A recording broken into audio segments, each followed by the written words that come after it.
I stayed after the cheating until I learned who helped them hide it. I stayed after the cheating because I believed in sunk costs the way gamblers believe in one more hand. 5 years together, a shared lease, a dog with separation anxiety, and a fridge full of condiments we'd curated like a museum exhibit. Leaving felt irresponsible. When I found the messages, I didn't explode. I calmly sat on the bathroom floor at 2 a.m., scrolling like a coroner. The jokes, the emojis, the wish you were here. I confronted Alex the next morning with the tone of a disappointed substitute teacher. Alex cried, promised therapy, promised transparency, promised that it was over. I said we'd try. Reddit would have told me to run. I chose to jog in place. The first weeks were awkward but hopeful.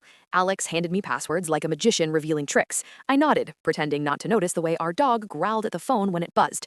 Humor became my coping mechanism. When friends asked how we were, I said, "Great, we've upgraded to radical honesty. It's like honesty, but with more crying." Alex laughed too hard. We set rules. No secrets, no late nights, no weird work trips. We started cooking again, burnt dinners included, like culinary penance. I told myself that rebuilding trust is like assembling IKEA furniture. Painful, confusing, but doable if you follow the steps. Then the universe coughed politely and said, "Actually, it happened at a birthday party for our mutual friend, Jenna. Someone handed me a drink and said, 'Did Alex tell you?' Those are the 4 words that should come with a warning label. I asked, 'Tell me what?' They froze, like a loading screen.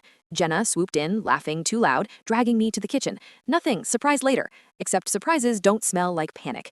I watched Alex across the room, laughing with our friend group, completely at ease. That's when it hit me. Cheating had stopped, sure, but something else was still alive and breathing. That night, I did what any emotionally mature adult does. I doom-scrolled. Buried in a thread about forgiving cheaters was a comment that felt like it was winking at me. Someone mentioned helpers, friends who delete messages, cover shifts, lie casually. My stomach did a little backflip. I thought of late nights that suddenly had alibis, of friends who'd nod too quickly, of Jenna's kitchen interception.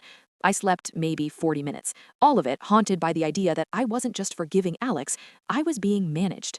I started noticing patterns once my brain flipped the switch from denial to detective. Alex's phone battery died a lot around certain people. Plans shifted last minute with suspicious confidence, and our group chat had developed a new tone, like everyone was in on a joke where I was the punchline but didn't know it yet. I tested the waters. I casually mentioned I might visit my sister one weekend. Immediately, 3 friends suggested activities for Alex. Helpful. Too helpful. I canceled the trip. The suggestions vanished. My inner monologue put on a trench coat. The funny part? I still loved Alex. Love is rude like that, so I decided to gather facts without blowing up my life. I befriended the least subtle person in our circle, Mark. Mark is the human equivalent of reply all. I invited him for beers and pretended to vent. It's hard rebuilding trust, I said. Mark nodded vigorously. Totally, but hey, at least everyone's got your back. I smiled. Everyone? Mark sipped. Yeah, like. Silence stretched. He panicked. I mean, emotionally. Too late. The fish had bitten. The breakthrough came from the dog. Our dog, bless his anxious soul, hates Alex's coworker, Sam, growls every time Sam comes over. One day, Sam dropped by unannounced, all apologies and muffins. The dog lost his mind. Sam laughed nervously and said, "He always knows, huh?" Knows what, Sam? Knows what? Later, I checked Alex's calendar. There were gym entries overlapping with Sam's work emergencies. I asked Alex about Sam. Alex hesitated half a second too long. Half a second is an eternity when you're watching for it. I confronted Sam first, which was chaotic but efficient. I said, "I know you helped." Sam laughed, then cried, then admitted they'd been deleting messages and pretending to be Alex during safe check-ins. My ears rang. It wasn't just one helper. It was a relay team. Jenna had run interference at parties. Mark had provided alibis. 2 others had covered schedules. They thought they were helping us heal by keeping me calm, by lying to me. I laughed. Actual laughter. I told Sam, "Congratulations, you turned infidelity into a group project." When I confronted Alex, I didn't yell. I laid out the facts like a PowerPoint. Names, dates, screenshots. Alex collapsed onto the couch and said the worst sentence imaginable. "I didn't want to hurt you." I replied, "You outsourced the hurting." That line felt good. The room went quiet. Alex admitted they were scared I'd leave if I knew how coordinated it had been. I said, "I stayed after the cheating. I won't stay after the committee." The fallout was nuclear, but weirdly hilarious in hindsight. Friends picked sides like it was dodgeball. Group chats imploded. Jenna sent a 12-paragraph apology that included the phrase good intentions, which I have since banned from my life. Mark tried to apologize by bringing me a houseplant and calling it a new beginning.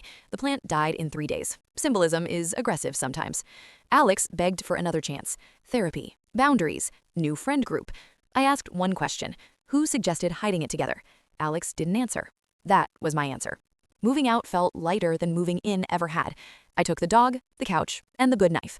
Alex kept the condiments. I posted a vague update online, no names, no details. The comments were brutal and validating. Someone wrote, "You didn't forgive cheating. You forgave a conspiracy." That line stuck. I realized I wasn't just mourning a relationship. I was mourning a reality where my community had chosen comfort over honesty. Here's the twist I didn't see coming. Peace arrived fast. Without the constant low-grade anxiety, my brain felt quiet. I made new friends, boringly honest people who overcommunicate and underlie. I ran into Sam months later. They apologized again. I wished them well. I meant it. Holding grudges is exhausting cardio. Alex reached out once more, saying they'd learned a lot. I replied, "Me too," and blocked them. Growth is knowing when the lesson is complete. If there's a moral, it's this: cheating is terrible, but cover-ups rot the foundation. I stayed after the cheating because I believed love could survive a mistake. I left after I learned who helped hide it, because love can't survive a team effort against the truth. Also, trust your dog. Always trust your dog.